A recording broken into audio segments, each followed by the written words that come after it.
ನಾವ್ರಿ ಇವತ್ತಿನ ರೆಸಿಪಿ ಶಿವರಾತ್ರಿ ಅಮಾವಾಸ್ಯದು ಕಡ್ಲಿಬೇಳಿ ಹೋಳಿಗೆ ಮಾಡಿವ್ರಿ. ಅಗ್ದಿ ಬಲೂನ್ ತರ ಉಬ್ಬಿ ಬಂದಂತ ಹೋಳಿಗೆ ಮಾಡಿ ತೋರಿಸಿವ್ರಿ ನಾವು ಇವತ್ತಿನ ರೆಸಿಪಿ ಒಳಗ. ಕಡ್ಲಿಬೇಳಿ ಹೋಳಿಗೆ ಮಾಡೋದಕ್ಕೆ ಇಲ್ಲಿ ಏನೇನು ತಗೊಂಡದೀವಿ, ಹೆಂಗ್ ಮಾಡೋದು ಅನ್ನೋದು ನೋಡ್ಕೊಂಡ್ ಬರ್ರಿ. ಯಾಕಂದ್ರ ಶಿವರಾತ್ರಿ ಉಪವಾಸ ಅಂತರೂ ನಿನ್ನೆ ಮುಗಿತ್ರಿ. ಅದಕ್ಕೆ ನಾವು ಕಡ್ಲಿಬೇಳಿ ಹೋಳಿಗೆ ಮಾಡೋದು ತೋರ್ಸಾಕತ್ತೀವ್ರಿ. ಕಡ್ಲಿಬೇಳಿ ಹೋಳಿಗೆ ಜೋಡಿ ಕಟ್ಟಿನ ಸಾರು ಮಾಡೋದು ಹೆಂಗ ಅನ್ನೋದು ಅದು ನಾವು ತೋರಿಸಿವ್ರಿ ಇವತ್ತಿನ ವಿಡಿಯೋ ಒಳಗ. ಇಲ್ಲಿ ನೋಡ್ರಿ ಕಡ್ಲಿಬೇಳೆ ಇದಾವ್ರಿ. ಇವು ಕಡ್ಲಿಬೇಳಿ ಎಷ್ಟಂದ್ರ 1.5 ಕಪ್ ಕಡ್ಲಿಬೇಳಿ ತಗೊಂಡಿವ್ರಿ. ಕಡ್ಲಿಬೇಳಿಗೆ ಇಲ್ಲಿ ಒಂದ್ ಸ್ವಲ್ಪ ಎಣ್ಣೆ ಹಾಕಾಕತ್ತೀವ್ರಿ. ಎಣ್ಣೆ ಹಾಕೋದು ಯಾಕೆ ತೋರಿಸಿದೀವಿ ಅಂದ್ರ ಪೈಲಾದ ಮಂದಿ ಮರದೊಳಗ ಪಟ ಪಟ ಕೇರಿ ಕೆಸಿಂದ ಅದಕ್ಕೆ ಎಣ್ಣೆ ಈ ರೀತಿ ಕಡ್ಲಿಬೇಳಿಗೆ ಹಾಕಿ ಕೈಲೆ ಚಲೋತಂಗ್ ಬಾರ ಹಾಕಿ ತಿಕ್ಕಿ ಕೆಸಿಂದ ಗಡಿಗೆ ಒಳಗ ಕುದಿಸಾಕ ಹಾಕ್ತಿದ್ರಿ. ಈಗ ನಾವು ಇವತ್ತ ಕುಕ್ಕರ್ ಒಳಗ ಕುದ್ಸಾಕ ಹಾಕಾಕತ್ತೀವ್ರಿ. ಇಲ್ಲಿ ನೋಡ್ರಿ ಇಷ್ಟ ಕುದ್ಸಾಕ ಹಾಕಿ ಇಲ್ಲಿ ಯಾವ ರೀತಿ ಕುದ್ದಾವ ಅನ್ನೋದು ನಿಮಗೆ ನಾವು ತೋರ್ಸಾಕತ್ತೀವಿ ನೋಡ್ರಿ. ಈ ರೀತಿ ಕುದ್ದು ಅಂದ್ರ ಹೋಳಿಗೆ ಅಗ್ದಿ ಫಸ್ಟ್ ಕ್ಲಾಸ್ ಹಾಕವ್ರಿ. ಈಗ ನೋಡ್ರಿ ಇದನ್ನ ಇಲ್ಲಿ ಬಸ್ಕೊಳಕತ್ತೀವ್ರಿ. ಈ ರೀತಿ ಒಂದ್ ಚಾನ್ಗಿ ಒಳಗ ಬಸ್ಕೊಂಡಿವ ಅಂದ್ರ ಕಟ್ಟೆಲ್ಲ ತೆಳಗ್ ಬೋಗಾಣಿ ಒಳಗ್ ಬೀಳ್ತೈತ್ರಿ. ಇದು ಬ್ಯಾಳೆ ಎಲ್ಲ ಚಾನ್ಗಿ ಒಳಗ್ ಉಳಿತೈತ್ರಿ. ಆ ನಂತರ ನೋಡ್ರಿ ಇದು ಇಷ್ಟಕೊಂಡ ಕಟ್ ಏನಾಯ್ತಿರ್ಲ ಇದನ್ನ ಇನ್ನು ಮುಂದೆ ತೋರಿಸ್ತೀವ್ರಿ ನಾವು ಏನ್ ಮಾಡ್ತೀವಿ ಅನ್ನೋದು. ಇಲ್ಲಿ ಬ್ಯಾಳಿ ಎಲ್ಲ ಒಂದ ಕಡಾಗಿ ಒಳಗೆ ತಕ್ಕೊಳಕತ್ತೀವಿ ನೋಡ್ರಿ. ತಕ್ಕೊಂಡ್ ಕೆಸಿಂದ ಇದಕ್ಕೆ ಏನೈತಿ ಬೆಲ್ಲ ಹಾಕಾಕತ್ತೀವಿ ನೋಡ್ರಿ. ಎಷ್ಟ್ರಿ ಈಗ 1 ಕಪ್ ಹಾಕಿದೀವ್ರಿ. ಎಷ್ಟ್ರಿ 1.5 ಕಪ್ ಕಡ್ಲಿಬೇಳಿಗೆ 1 ಕಪ್ ಬೆಲ್ಲ ಹಾಕಿವ್ರಿ ನಾವು. ಯಾಕಂದ್ರೆ ತುಂಬ ತಗೊಂಡು ಹಾಕಿ ಬಿಟ್ಟಿವ್ರಿ. ಇಲ್ಲಿ ಯಾಲಕ್ಕಿ ಪುಡಿ ಉದುರಿಸಿದೀವಿ ನೋಡ್ರಿ. ಯಾಲಕ್ಕಿ ಜಜ್ಜೆ ಹಾಕಿವ್ರಿ ನಾವು ಪೂರ್ತಿ ಸಣ್ಣ ಮಾಡಿ. ಯಾಕಂದ್ರೆ ಇದನ್ನ ಮಿಕ್ಸರ್ಗೆ ಹಾಕಂಗಿಲ್ಲ, ನಾವು ಚಾನ್ಗಿ ಒಳಗ ತಿಕ್ಕೋತೀವ್ರಿ. ಅದಕ್ಕೆ ಈ ರೀತಿ ಚಲೋತಂಗ್ ಕುದಿಸ್ಕೊಂಡ ಇಂಥದೊಂದು ಮನಿ ಒಳಗ ಚಾನ್ಗಿ ತಂದ್ರ ಕಲ್ ಒಳಗ ಅರಿದು ಬೇಡ, ಮಿಕ್ಸರ್ಗೆ ಹಾಕೋದು ಬೇಡ ರೀ. ಆ ರೀತಿ ಪೂರ್ತಿ ಸಣ್ಣಾಗಿ ಅಷ್ಟು ಗಂಧದ ಗತೆ ಬೀಳ್ತೈತ್ರಿ. ಹೂರ್ಣ ಭಾರಿ ಬೆಸ್ಟ್ ಆಕತಿ. ಅರಿದಕ್ಕೂ ಭಾಳ ಅಂದ್ರೆ ಭಾಳ ಈಜಿ ರೀ. ಈಗ ಆಗಿನ ಗತಿ ಏನು ಸಮಸ್ಯೆ ಇಲ್ಲ. ಈಗ ನೋಡ್ರಿ ಇಲ್ಲಿ ಹಿಟ್ಟಂತೂ ನಾದೇ ಇಟ್ಕೊಂಡಿವ್ರಿ ನಾವು. ನಾದೇ ಇಟ್ಕೊಂಡ್ ಕೆಸಿಂದ ಈ ರೀತಿ ನೋಡ್ರಿ ಇಲ್ಲಿ ಹಿಟ್ಟೊಳಗ ಎದ್ದಿ ಕೆಸಿಂದ ಮಾಡಿದ್ರ ಹೋಳಿಗೆ ಪೂರ್ತಿ ಮಿದುವಾಗಿ ಬರ್ತಾವ್ರಿ. ಅದರ ದಶಿನ್ ನಾವು ಇವತ್ತ ಇಲ್ಲಿ ಉಳ್ಳಿ ಈ ರೀತಿ ಇಷ್ಟಿಟ್ಟು ದೊಡ್ಡ ಉಳ್ಳಿ ತಗೊಳಕತ್ತೀವ್ರಿ. ಇಷ್ಟಿಟ್ಟು ದೊಡ್ಡ ಉಳ್ಳಿ ಮಾಡ್ಕೊಂಡ್ ಕೆಸಿಂದ ಈ ಹಿಟ್ಟೊಳಗೆ ಇಟ್ಕೊಂಡ ಈ ರೀತಿ ತುಂಬ್ಕೋತ ಹೋಗಿ ಬಿಡುದ್ರಿ. ಇಲ್ಲಿ ನೋಡ್ರಿ ನಾವು ತುಂಬು ತೋರ್ಸಾಕತ್ತೀವಿ ನಿಮಗ. ಹಿಂಗ ತುಂಬುದ್ರಿ ಚಂದಾಗಿ ನಾವು ಕರೆಕ್ಟಾಗಿ ತುಂಬ್ಕೊಂಡ್ವಿ ಅಂತ ತಿಳ್ಕೊರಿ. ಹೂರ್ಣ ಎಲ್ಲಿ ಹೊರಗೆ ಬರೋದಿಲ್ಲ. ಮತ್ತು ಇನ್ನೊಂದೇನ್ರಿ, ಹಿಟ್ಟ ಹೂರ್ಣ ಎಡ್ಡು ಕರೆಕ್ಟ್ ಇರ್ಬೇಕ್ರಿ. ಹಿಟ್ಟ ನಾದುನ್ಕಿ ಮಿದು ಇತ್ತಂದ್ರ ಹೂರ್ಣನು ಮಿದುನ ಇರ್ಬೇಕ್ರಿ. ಮತ್ತು ಗಟ್ಟಿ ಇತ್ತಂದ್ರೆ ಹಿಟ್ಟ ಹೂರ್ಣಾನು ಗಟ್ಟಿ ಇಟ್ಕೊಂಡ್ವಿ ಅಂದ್ರೆ ಹೋಳಿಗೆ ಎಡ್ಡು ಕರೆಕ್ಟ್ ಆಗಿ ಬರ್ತಾವ್ರಿ. ಇಲ್ಲಿ ಏನೈತಿ, ಈಗ ಇದು ತಗಡೈತ್ರಿ. ತಗಡಿಗೆ ಈ ರೀತಿ ಎಣ್ಣೆ ಹಚ್ಕೊಂಡ್ ಕೆಸಿಂದ ಲಟ್ಟಿಸ್ಕೋತ ಹೊಂಟಿವ್ ನೋಡ್ರಿ. ಈಗ ನಾವು ಮಾಡಿದ ತರ ಈ ರೀತಿ ಮಾಡ್ಕೊಂಡ್ ನೋಡ್ರಿ. ಅಗ್ದಿ ಎಡ್ಡು ಕರೆಕ್ಟ್ ಇತ್ತಂದ್ರ ಹೇಳ್ತಾರಲ್ರಿ ಹಿರಿಯರು, ಸುಳ್ಳಲ್ಲ. ಯಾಕಂದ್ರ ಎಡ್ಡು ಕರೆಕ್ಟ್ ಇತ್ತಂದ್ರ ಕಣ್ ಮುಚ್ಚಿ ಮಾಡ್ಬೋದತ್ತಾರಲೆ. ಆ ರೀತಿ ಹೋಳಿಗೆ ಅಷ್ಟು ಚಂದ ಆಗಿ ಬರ್ತಾವ್ರಿ. ಈಗ ನಾವು ಆ ರೀತಿ ಹೋಳಿಗೆ ಮಾಡಿ ನಿಮಗೆ ತೋರ್ಸಿದೀವ್ರಿ. ಇದೇ ರೀತಿ ನೀವು ತಪ್ಪಲಾರ್ದ ಒಂದ್ಸಲ ಟ್ರೈ ಮಾಡಿ ನೋಡ್ರಿ. ಟ್ರೈ ಮಾಡಿ ನೋಡಿ ಹೆಂಗಾಗೈತೆ ಅನ್ನೋದು ನಮಗೆ ಕಮೆಂಟ್ನಾಗ ತಿಳಿಸೋದು ಮಾತ್ರ ಮರಿಬೇಡ್ರಿ. ನೋಡ್ರಿ ಇಲ್ಲಿ ಹಿಂಗ ದಂಡಿ ದಂಡಿ ಲಟ್ಟಿಸ್ಕೋತ ಹೋಗೋದು ನೋಡ್ರಿ. ಬೇಕಾದಷ್ಟು ದೊಡ್ಡ ಮಾಡ್ರಿ. ಎಡ್ಡು ಕರೆಕ್ಟ್ ಇತ್ತಂದ್ರೆ ಹೋಳಿಗಂತೂ ಹರಿದಿಲ್ರಿ. ಇಲ್ಲಿ ತವಾ ಅಂತೂ ಕಾದೈತಿ. ಲಟ್ಸಿದಂಥ ಹೋಳಿಗೆ ಹೋದ ತವಾಕ್ ಹಾಕಿದೀವಿ ನೋಡ್ರಿ ನಾವಿಲ್ಲಿ. ನೋಡ್ರಿ ಈಗ ಇಷ್ಟ ಆತಂದ್ರೆ ಕಲರ್ ಚೇಂಜ್ ಹಾಕೋತ ಬತ್ತ ತಿಳ್ಕೊರಿ.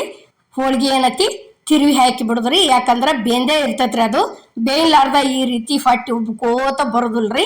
ನೋಡ್ರಿ ಇಲ್ಲಿ ಯಾವ ರೀತಿ ಹೊಟ್ಟಿ ಬಾತೈತಿ ಅನ್ನೋದು ನಾವು ನಿಮಗೆ ತೋರ್ಸಾತದೀವಿ. ಇಷ್ಟ ಆತಪ್ಪ ಅಂದ್ರೆ ತಿರುವಿ ಹಾಕೊಂಡ್ಬಿಡೋದ್ರಿ ಇದನ್ನ. ನೋಡ್ರಿ ಇಲ್ಲಿ ತಿರುವಿ ಹಾಕಿಸಿಂದ ಏನತಿ ಮತ್ತೊಂದು ಸ್ವಲ್ಪ ಆ ಕಡೆನು ಚಲೋ ತಂಗೆ ಬೇಯಿಸ್ಕೋದ್ರಿ. ಬೇಯಿಸ್ಕೊಂಡ್ ಕಿಸಿಂದ ಬೇಕಪ್ಪ ಅಂದ್ರೆ ಇನ್ನೊಂದ್ಸಲ ತಿರುವಿ ಹೋಗಿದ್ರಿ. ನೋಡ್ರಿ ಇಲ್ಲಿ ಹೆಂಗೆ ಉಬ್ಬಿ ಬರಾಕತ್ಯಾವ ಅನ್ನೋದು ನಾವು ನಿಮಗೆ ತೋರ್ಸಾಕತ್ತೀವ್ರಿ. ಇಷ್ಟ ಆತ ತಿಳ್ಕೊರಿ. ಇದು ರೆಡಿನ ಆಗೈತಿ ಹೋಳಿಗೆ. ಇನ್ನೇನತಿ ಇದನ್ನ ತಕೊಂಡ್ಬಿಡುವ್ರಿ ನಾವು. ನೋಡ್ರಿ ಈಗ ತಿರಿ ಉಗಿದ ಕೆಸಿಂದ ಏನತಿ ತಕೊಂಡ್ಬಿಡುದ್ರಿ ಇದನ್ನ. ಹಿಂಗೆ ಒಂದು ಸ್ವಲ್ಪ ಎಲ್ಲ ಕಡೆ ಇದನ್ನ ಮಾಡ್ಕೋದ್ರಿ. ಮಾಡ್ಕೊಂಡು ಕೆಸಿಂದ ಈಗ ತೆಗ್ದೀವಿ ನೋಡ್ರಿ ಇದನ್ನ ಹೋಳ್ಗಿ. ಎಷ್ಟು ಚಂದ ಎಷ್ಟು ಮಿದುವಾಗಿ ಬಂದವ ನೋಡ್ರಿ ಹೋಳ್ಗಿ. ಈಗ ಅದೇ ರೀತಿನ ಇಲ್ಲೇ ಇನ್ನೊಂದು ಮಾಡೋದು ನಾವು ನಿಮಗೆ ತೋರಿಸ್ತೀವ್ರಿ ನೋಡ್ರಿ. ಈಗ ಅದ ಸೇಮನ ಅಷ್ಟನ ಹೂರ್ಣ ತಗೊಂಡನ ಮತ್ತೀಗ ಇಲ್ಲಿ ಇನ್ನೊಂದು ತುಂಬು ತೋರಿಸ್ತೀವಿ ನೋಡ್ರಿ. ಈಗ ಅಮ್ಮನ ಅಡುಗೆ ಚಾನಲ್ದಾಗ ಹೋಳಿಗೆಗಳು ಭಾಳ ಥರ ಅದಾವ್ರಿ. ನಿಮಗೆ ಯಾವ್ದು ಬೇಕು ಅದನ್ನ ನೋಡಿ ಮಾಡ್ಕೊಡ್ರಿ ಒಂದ್ಸಲ. ಎಲ್ಲ ಥರ ಅದಾವ್ರಿ. ಸಜ್ಜಕದ ಹೋಳಿಗೆ ಅದಾವು, ಗೆಣಸಿಕಾಯಿ ಹೋಳಿಗೆ ಅದಾವ್ರಿ, ಮತ್ತು ಕಡ್ಲಿಬೇಳೆ ಹೋಳಿಗೆ, ಇದ್ರ ಹೋಳಿಗೆ ಅದಾವ್ರಿ. ಯಾವಂದ್ರೆ ಎಳ್ಳ ಶೇಂಗಾದ ಹೋಳಿಗೆ ಅದಾವ್ರಿ. ಶೇಂಗಾದ ಹೋಳಿಗೆ ಅಷ್ಟ ಅದಾವ್ರಿ. ಪುಟಾಣಿ ಮತ್ತು ಎಳ್ಳ ಶೇಂಗಾ ಕುಡಿಸಿ ಮಾಡಿದ್ದು ಅದಾವ್ರಿ. ಎಲ್ಲ ಥರ ಪ್ರತಿಯೊಂದು ಹೋಳಿಗೆ ಅದಾವ್ರಿ. ನಿಮ್ಗೆ ಯಾವ ಬೇಕಲ್ಲ ಅವ್ನು ಮಾಡ್ಕೊರಿ. ಮಾಡ್ಕೊಂಡು ನಮ್ಗೆ ಹೆಂಗಾಗಿತ್ತು ಅನ್ನೋ ಕಮೆಂಟ್ನಾಗ ತಿಳಿಸ್ರಿ. ಈಗ ನೋಡ್ರಿ ಇದನ್ನೂ ಅದ ರೀತಿನ ತುಂಬ್ಕೊಂಡಿವ್ರಿ. ಈ ರೀತಿ ತುಂಬ್ಕೊಂಡು ಕೆಸಿಂದ ಇದನ್ನು ಲಟ್ಸು ತೋರಿಸ್ತೀವಿ ನೋಡ್ರಿ. ಸೇಮ್ ಅದ ಥರನ ಮಾಡಿದೀವ್ರಿ. ಅಷ್ಟು ದೊಡ್ಡನ ಮಾಡಿದೀವಿ. ಹೋಳಿಗೆ ಅಂತೂ ಭಾರಿ ಬೆಸ್ಟ್ ಆಕ್ಕವ್ರಿ. ಈ ರೀತಿ ಒಂದು ಸ್ವಲ್ಪ ಕುದಿಸ್ಕೊಂಡು ಮಾಡ್ಕೊತಂದ್ರೆ 2 ದಿವಸ ಇಟ್ಕೊಂಡು ತಿಂದ್ರೂ ಹೋಳಿಗೆ ಕೆಡುದಿಲ್ರಿ. ಕೆಡುದಿಲ್ಲ ಅಂದ್ರೆ ಒಟ್ಟ ಅದು ಕುದಿಸ್ಲಾರ್ದ ಮಾಡಿದೀವಿ ಅಂತ ತಿಳ್ಕೊರಿ. ಒಂದು ಸ್ವಲ್ಪ ಜಲ್ದಿ ಎಳಿ ಬಿಟ್ಟಂಗೆ ಆಕ್ಕವ್ರಿ. ಇವೇನತಿ ಕುದಿಸಿ ಮಾಡಿದ್ದು 2 ದಿವಸ ಇಟ್ಟರು ಹೋಳಿಗಂತೂ ಕೆಡುದಿಲ್ರಿ. ಅದಕ್ಕೇನತಿ ಈ ರೀತಿ ಕುದಿಸಿ ಮಾಡ್ಕೊಂತೀವಿ ಅಂದ್ರೆ ಭಾರಿ ಬೆಸ್ಟ್ ಆಕ್ಕವ್ರಿ ಹೋಳಿಗಂತರು ನೋಡ್ರಿ. ಈಗ ಸೇಮ್ ಅದ ರೀತಿನ ಇದನ್ನು ನಾವು ಲಟ್ಸು ತೋರ್ಸಾಕತ್ತೀವ್ರಿ. ಇಲ್ಲಿ ಹಿಂಗೆ ಲಟ್ಟಿಸ್ಕೊಂಡಿವ ತಿಳ್ಕೊರಿ ಭಾರಿ ಬೆಸ್ಟ್ ಆಗಿ ಬರ್ತಾವು. ಈಗ ಅದನ್ನು ಹೋಳಿಗೆ ಹೋದ ಅಲ್ಲಿ ಟಮಾಕ್ ಹಾಕಿದೀವಿ ನೋಡ್ರಿ.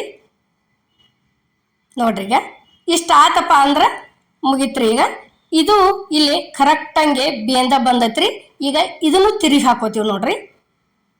ನೋಡ್ರಿ ಈಗ ಇಷ್ಟು ಹಾಕಿ ಬಿಟ್ಟಿವ ತಿಳ್ಕೊರಿ ಅಗ್ದಿ ಪೂರ್ತಿ ತನ್ನ ಕೆಲಸ ಮಾಡಕ್ಕೆ ಚಾಲು ಮಾಡ್ತೈತ್ರಿ. ಅದು ಉಬ್ಕೋತ ಬರ್ತೈತಿ ನೋಡ್ರಿ. ಇನ್ನು ಯಾವ ರೀತಿ ಉಬ್ತೈತಿ ಅನ್ನೋದು ನೋಡ್ರಿ. ಈಗ ಇಷ್ಟ ಈ ರೀತಿ ಬಲೂನ್ ತನ ಆಗ್ಬೇಕಾದ್ರೆ ಹೋಳ್ಗಿ ಬಲೂನ್ ಥರ ಉಬ್ಬಿ ಬರ್ಬೇಕಾದ್ರೆ ಆ ರೀತಿ ಕರೆಕ್ಟಂಗೆ ಎಲ್ಲ ಥರ ಇರ್ಬೇಕ್ರಿ. ಅಂದ್ರೆ ಫಸ್ಟ್ ಕ್ಲಾಸ್ ಹಾಕವ್ರಿ ಹೋಳಿಗೆ ಅಂತರು. ಹೂರ್ನಂತರು ಎಲ್ಲ ಕಡೆ ಪೂರ್ಣ ಆಗಿರ್ತೈತ್ರಿ. ಆದ್ರನ ಹಿಂಗೆ ಹೋಳ್ಗಿ ಉಬ್ಬಿ ಬರ್ತಾವ್ರಿ ಇವು ನೋಡ್ರಿ. ಈಗ ಯಾವ ರೀತಿ ಆಗೈತಿ ಅನ್ನೋದು ನಾವು ನಿಮಗೆ ತೋರ್ಸಾಕ್ತೀವಿ. ಇಷ್ಟ ಆದಿಂದ ಏನೈತಿ ಮತ್ತು ಒಂದ್ಸಲ ಏನೈತಿ ಬೇಕಾದ್ರೆ ತಿರಿ ಒಕ್ಕೋದ್ರಿ. ಈ ರೀತಿ ಬೇಡಪ್ಪ ಅಂದ್ರೆ ಏನೈತಿ ತಕ್ಕೊಂಡ ಬಿಡುದ್ರಿ. ಈಗ ನೋಡ್ರಿ ನಾವು ತಿರಿ ಉಗ್ದೀವಿ. ಇನ್ನು ಹೋಳ್ಗೆ ಇಲ್ಲೇ ತಕ್ಕೋತೀವಿ ನೋಡ್ರಿ. ಇನ್ನು ಅದನ್ನೂ ಇದು ಹೋಳ್ಗಿದಂತರೂ ಕಂಪ್ಲೀಟ್ ಆತ್ರಿ. ಇನ್ನು ಕಟ್ಟಿನ ಸಾರು ಮಾಡೋದು ತೋರಿಸ್ತೀವಿ ನೋಡ್ರಿ. ಈಗ ಇಲ್ಲೇ ಸಿಂಪಲ್ ಆಗಿ ಮಾಡೀವ್ರಿ. ಭಾಳ ಏನೂ ಹಾಕಿಲ್ಲ. ಇಲ್ಲೇ ಬೋಗಾನಿಗೆ ಎಣ್ಣೆ ಹಾಕಿದೀವ್ರಿ. ಎಣ್ಣೆ ಕಾದತಿ ಸಾಸ್ಮಿ ಹಾಕಿದೀವ್ರಿ. ಸಾಸ್ಮಿ ಹಾಕಿ ಏನತಿ ಸಾಸ್ಮಿ ಒಂದು ಇಟ್ಟು ಚಟಪಟ ಅಂದುಗುಟ್ಲೆ ಜೀರಿಗೆ ಹಾಕಿದೀವಿ ನೋಡ್ರಿ. ಜೀರಿಗೆ ಹಾಕಿ ಬೆಳ್ಳುಳ್ಳಿ ಹಾಕಿದೀವಿ ನೋಡ್ರಿ. ಬೆಳ್ಳುಳ್ಳಿ ಜೋಡಿ ಒಂಟ ಹಸಿ ಶುಂಠಿ ಜಜ್ಜಿಟ್ಟಿವ್ರಿ ನಾವು. ಅದನ್ನೂ ಸೇರಿಸಿದೀವಿ. ಈಗ ಏನತಿ ಇದು ಕೊಬ್ಬರಿ ಐತ್ರಿ. ಕಲ್ಲೊಳಗನ ಜಜ್ಜಿದೀವ್ರಿ. ಇದನ್ನು ಮಿಕ್ಸರ್ಕೇನು ಹಾಕೊಂಡಿಲ್ಲ. ಈಗ ಕರಿಬೇವಿನ ಎಲೆ ಹಾಕಿದೀವಿ ನೋಡ್ರಿ. ಕರಿಬೇವಿನ ಎಲೆ ಹಾಕಿದ್ದಿಂದ ಒಂದಿಟ ಉರಿ ಸ್ಲೋ ಇಟ್ಟ ಚಲೋತಂಗೆ ಇದನ್ನು ತಿರುವಾಡ್ಕೋಬೇಕ್ರಿ. ತಿರುವಾಡ್ಕೊಂಡು ಕೆಸಿಂದ ಏನತಿ ಈಗ ಹಸಿ ಮೆಣಸಿನ್ಕಾಯಿ ಖಾರ ಹಾಕಿದೀವಿ ನೋಡ್ರಿ. ಹಸಿ ಮೆಣಸಿನ್ಕಾಯಿ ಜಜ್ಜೆ ಇಟ್ಕೊಂಡಿದ್ದೀವ್ರಿ ನಾವು. ಅದನ್ನು ಯಾಕಂದ್ರೆ ನಾವು ಒಮ್ಮೆನ ಖಾರ ಮಾಡಿ ಇಟ್ಕೊಂಡಿರ್ತೀವ್ರಿ. ಇಲ್ಲಿ ಏನತಿ 1 ಟೊಮೆಟೊ ಸೇರಿಸಿದೀವಿ ನೋಡ್ರಿ. ಟೊಮೆಟೊ ಸೇರಿಸಿದ್ದಿಂದ ಅದನ್ನು ಪೂರ್ತಿ ಟೊಮೆಟೊ ಎಲ್ಲ ಅದು ಒಗ್ಗರಣೆ ಒಳಗೆ ಬೇಯುವರೆಗೂ ಚಲೋತಂಗೆ ತಿರುವಾಡ್ಕೋಬೇಕ್ರಿ ನೋಡ್ರಿ. ಈಗ ಇಲ್ಲೇ ಒಂದು ಈಟ ಮಸಾಲೆ ಹಾಕಿದೀವ್ರಿ. ಗರಂ ಮಸಾಲ. ಇಲ್ಲೇ ಅರ್ಶಿನ ಪುಡಿ ಹಾಕಿದೀವ್ರಿ. ಅರ್ಶಿನ ಪುಡಿ ಹಾಕಿ ಮತ್ತೊಂದಿಟ ತಿರುವಾಡ್ಕೋದ್ರಿ. ಉರಿ ಸ್ಲೋ ಇಟ್ಟನ ತಿರುವಾಡ್ಕೋಬೇಕ್ರಿ. ಯಾಕಂದ್ರೆ ಕೊಬ್ಬರಿ ಐತಿ ಹಾಕಿರ್ತೀವ್ರಲ್ಲ. ನಾವು ಎಣ್ಣೆ ಈಟ ಹಾಕಿದ್ರು ಸಹಿತ ಕೊಬ್ಬರಿ ಹಾಕಿದ್ರದಿಂದ ನಾವು ಎಷ್ಟು ಸಣ್ಣಗೆ ಸ್ಲೋ ಉರಿ ಇಟ್ಟು ಕುದಿಸ್ತೀವ್ರಲ್ಲ ಅಷ್ಟು ಎಣ್ಣೆ ಬಿಟ್ಕೋತ ಬರ್ತೈತ್ರಿ. ಈಗ ಇಲ್ಲಿ ಹುಂಚಿ ಹಣ್ಣು ಹಾಕಿದೀವಿ ನೋಡ್ರಿ. ಎಷ್ಟಂದ್ರೆ ಒಂದು 2 ಬೋಟ ಹುಂಚಿ ಹಣ್ಣು ನೆನೆ ಇಟ್ಟಿದ್ದೀವ್ರಿ. ನಾವು ಅದನ್ನು ಹಿಂಡಿ ತೆಗ್ದಿಲ್ರಿ. ಅದ್ರೊಳಗನ ಬಿಟ್ಟದೀವ್ರಿ. ಇದೇಗೇನ ಬ್ಯಾಳಿ ಬಸದ್ ಇಟ್ಕೊಂಡಿದ್ದೀವ್ರಲ್ಲ ಆ ಕಟ್ ತಂದು ಈಗ ಈ ಒಗ್ಗರಣೆಗೆ ಸೇರಿಸಿದೀವಿ ನೋಡ್ರಿ. ಈ ರೀತಿ ಕಡ್ಲಿ ಬ್ಯಾಳಿ ಹೋಳ್ಗಿ ಕಟ್ಟಿನ ಸಾರ ಆತಂದ್ರೆ ಭಾರಿ ಬೆಸ್ಟ್ ಆಕತ್ರಿ ಊಟ ಅಂತರು. ಈಗ ನೋಡ್ರಿ ಇಲ್ಲೇ ಈ ರೀತಿ ಒಂದಿಟ್ಟು ಚಲೋತಂಗೆ ಮಿಕ್ಸ್ ಮಾಡ್ಕೋತ ಹೋಗೋದ್ರಿ. ಅದನ್ನ ತಿರುವಾಡ್ಕೋತ ಯಾಕಂದ್ರೆ ನಾವು ಎಷ್ಟು ಕುದಿತೈತ್ರಲ್ಲ ಅಷ್ಟು ಚಲೋ ಆಕತಿ. ಇದೇನೈತಿ ಒಂದು ಸ್ವಲ್ಪ ಹೂರ್ಣ ಐತ್ರಿ. ಇದೇ ಏನು ಹೋಳ್ಗೆ ಮಾಡಾಕತ್ತಿದ್ದೀವ್ರಲ್ಲ ಅದನ್ನ ಒಂದಿಟ ಹೂರ್ಣ ತೆಗೆದಿಟ್ಕೊಂಡಿದ್ದೀವ್ರಿ ನಾವು. ಇದನ್ನ ನಮಗೆ ತಿಳಿಬೇಕಾದ್ರೆ ಅಷ್ಟ ಬಿಟ್ಟು ಬಿಡುದ್ರಿ. ಇಲ್ಲ ನಮ್ಗೆ ಇನ್ನೊಂದಿಟ ಗಟ್ಟಿ ಬೇಕಂದ್ರೆ ಏನೈತ್ರಿ, ಈ ರೀತಿ ಒಂದಿಟ ಹೂರ್ಣ ಕಲಿಸ್ಕಿಸಿಂದ ಅದಕ್ಕೆ ಸೇರಿಸಿ ಬಿಡುದ್ರಿ. ಮತ್ತು ಇದಕ್ಕೆ ಏನೈತಿ ಬೆಲ್ಲ ಹಾಕಬಾರ್ದ್ರಿ ಮ್ಯಾಲ. ಯಾಕಂದ್ರೆ ಹೂರ್ಣನ ಸ್ವೀಟ್ ಇರ್ತೈತಿ. ಅಷ್ಟು ಹಾಕಿ ಬಿಟ್ಟಿವಂದ್ರೆ ಕರೆಕ್ಟ್ ಆಕತ್ರಿ. ಅಗ್ದಿ ಮಂದಗ ಚಲೋ ಆಕತಿ. ನಮಗೆ ಬ್ಯಾಡಪ್ಪ ತಿಳಿ ಸಾರನೇ ಬೇಕಂದ್ರೆ ಪೈಲ ಏನು ಮಾಡಿದ್ದೀವ್ರಲೆ ಅಷ್ಟನ್ನು ಹಾಕೋಬೋದ್ರಿ. ಇಲ್ಲೇ ರುಚಿಗೆ ತಕ್ಕಷ್ಟ ಉಪ್ಪು ಹಾಕಿದೀವಿ ನೋಡ್ರಿ. ಉಪ್ಪು ಹಾಕಿ ಏನತಿ ಈ ರೀತಿ ಕಳ ಕುದಿ ಬರುವವರೆಗೆ ಇದನ್ನ ತಿರ್ವ್ಯಾಡ್ಕೋತ ಕುದಿಸ್ಕೋತ ಇರ್ಬೇಕ್ರಿ. ಎಷ್ಟು ಕುದಿತೈತ್ರಿಲೆ ಅಷ್ಟು ಸಾರ ಭಾರಿ ಬೆಸ್ಟ್ ಆಕತ್ರಿ. 2 ರಿಂದ 3 ದಿವ್ಸ ಇಟ್ಕೊಂತಿರ್ತಾರ್ರಿ. ಈಗಿನವ್ರಂತರೂ 1 ದಿವ್ಸ ತಿಂದು ಮರುದಿವ್ಸ ತಿನ್ನೋದಕ್ಕಂತರ ಒಲ್ಲೆ ಆತಾರ್ರಿ. ಯಾಕಂದ್ರ ಪೈಲಾದ ಮಂದಿ ಕಂಪಲ್ಸರಿ 3 ದಿನ ಕಟ್ಟಿನ ಸಾರು ಉಂತಿದ್ರಿ. ನಮ್ಮಲ್ಲಿ ಏನೈತಿ 2 ದಿವ್ಸ ಅಂತರೂ ಆದ್ರೂ 2 ದಿವ್ಸ ಕಂಪಲ್ಸರಿ ತಿಂತೀವ್ರಿ ನಾವು ಕಟ್ಟಿನ ಸಾರ. ಯಾಕಂದ್ರ ಅಷ್ಟು ಚಲೋನ ಆಕೈತ್ರಿ ಇದು ಕಟ್ಟಿನ ಸಾರ. ಯಾಕಂದ್ರ ಇದು ಅಪರೂಪ್ರಿ. ಈಗ ನಡಬರಕ್ ಮಾಡ್ಕೊತೀವಿ ಅಂದ್ರೆ ಮಾಡ್ಕೊಂಡ್ ತಿನ್ನಕ್ ಆಗೋದಿಲ್ರಿ. ಇದನ್ನ ಕಂಪಲ್ಸರಿ ಅಮಾಸಿಗೆನ ಮಾಡ್ಕೊಂಡ್ ತಿನ್ನಕ್ ಹಸ್ತೈತ್ರಿ ಇದು ಕಟ್ಟಿನ ಸಾರ. ಅದರ ದಶಿಂದ ಈಗಾದ್ರೂ ನಮ್ಮಲ್ಲೇ ಅಪೂಪ್ರನರಿ ಕಂಪಲ್ಸರಿ 2 ದಿವ್ಸ ತಿಂತೀವ್ರಿ. ಈಗ ಪೂರ್ತಿ ಕುದ್ದಿಂದ ಏನೈತಿ ಇಲ್ಲೇ ಕೊತ್ತಂಬರಿ ಹಾಕಿದೀವಿ ನೋಡ್ರಿ, ಕಟ್ ಮಾಡಿ ಸಣ್ಣಗೆ. ನೋಡ್ರಿ ಈಗ ಇಲ್ಲಿ ಹೆಂಗೇನ್ ಕುದಿಯಾಕತ್ತೈತಿರ್ಲ ಹಂಗ ಈ ರೀತಿ ಕುದಿತ್ತಂದ್ರ ಭಾರಿ ಬೆಸ್ಟ್ ಆಕತ್ರಿ. ಈ ಕುದಿದು ನೋಡೇನ ಈ ಸದ್ದ ಅನ್ನದ ಜೋಡಿ ಹಾಕೊಂಡ್ ತಿನ್ಲನ್ಪ ಅನ್ಬೇಕ್ರಿ. ಅಷ್ಟು ಮಸ್ತ್ ಆಗೈತಿ. ಅಷ್ಟು ಚಂದ ಗಮಾನು ಬರಾಕತೈತ್ರಿ. ಅಷ್ಟು ಚಂದ ಮಾಡಾಕತ್ತಿದ್ರೆ ಕಟ್ಟಿನ ಸಾರ ಅಡಿಗೆ ಮನಿ ತುಂಬಾ ಅದರ ಪರಿಮಳ ಹರಡ್ತೈತ್ರಿ. ಅಷ್ಟಂದ್ರ ಭಾರಿ ಬೆಸ್ಟ್. ಇದು ನೋಡ್ರಿ ಹೋಳಿಗೆ ಕಟ್ಟಿನ ಸಾರ ಮಾಡಿದಂಥ ವಿಡಿಯೋ ನಿಮ್ಗೆ ಇಷ್ಟ ಆಗೈತೆ ಅನ್ಕೋತೇನ್ರಿ. ಇಷ್ಟ ಆಗಿದ್ರೆ ಲೈಕ್ ಮಾಡಿ, ಶೇರ್ ಮಾಡಿ, ಕಮೆಂಟ್ ಮಾಡಿ, ಸಬ್ಸ್ಕ್ರೈಬ್ ಮಾಡಿ. ಎಲ್ಲರಿಗೂ ನಮಸ್ಕಾರ.